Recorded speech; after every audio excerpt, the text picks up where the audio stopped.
Craig, another training session down. How are you finding your return to action?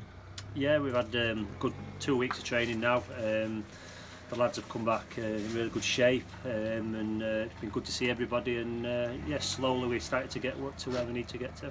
You've got 20 players available, and the 20 you wanted, I think. Yeah, strong 20-man squad. We've got good options.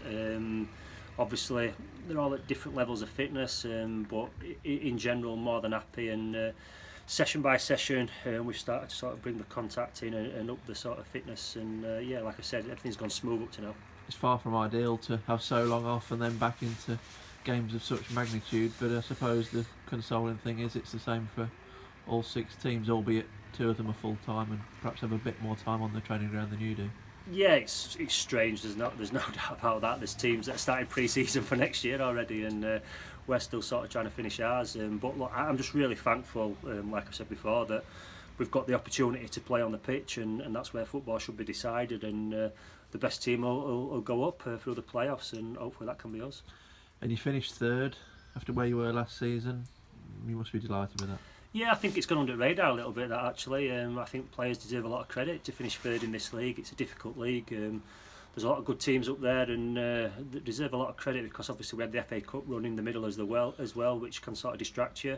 But we've had a good season. We've finished 3rd rightly, and now we've got an opportunity in the playoffs, and it's up there for grabs. And like I've said, the best team will go up. It's not going to be played with supporters, but it looked like York Street was finished. But you've got at least one more game, and I presume that delights you as a manager. It does. Like I've said, football should be decided on the pitch, and I'm just really thankful that we've got the opportunity to do that. I think obviously the big negative is that the fans are not going to be able to be involved in that, which is unfortunate because they're the heartbeat of any club, and especially in non-league. I think we all realise that we need them and what they bring to clubs. But I'm sure they'll be with us in spirit and rooting us on, and hopefully we can feel that energy and repay them. And it's Brackley or Gateshead. When the time comes, they obviously played just under a week before you.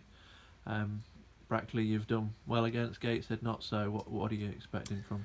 Yeah, I think it's just like I said, we've had such a big period without football that it doesn't really matter who we play. It'll be the team that comes out and gets their own sort of standards high and ready to win games of football. And I think every team will fancy the chances of getting promoted, and we're no different. We're just looking forward to showing what we can do, and fingers crossed we can finish the job.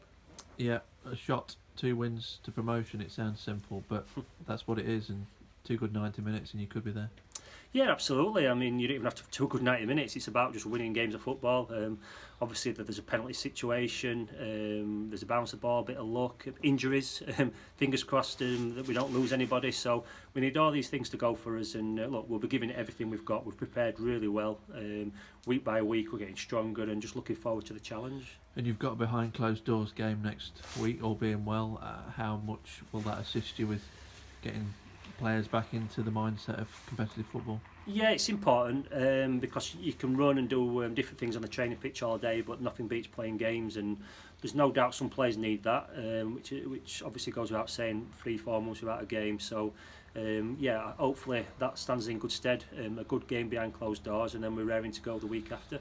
And the chairman's given you an awful lot of support to get this going. The vice chairman's working even harder with the policies that need putting in place, and the fans are playing their part with the donations, so it all adds up to a real team effort. Yeah, it's an outstanding club. I've said that from day one. I feel very privileged to manage this club, and it's not just the financial aspect that stands out, but there's a lot of hard work going in just to sort of having sessions, the testing, the doctor who's putting the time in, aiding the physio. Like you said, Neil Kempster, me and him are sort of doing a lot of documents between each other just to get training on. So very much everybody's pulling in the right direction, and I can't thank people enough for helping us get to this point.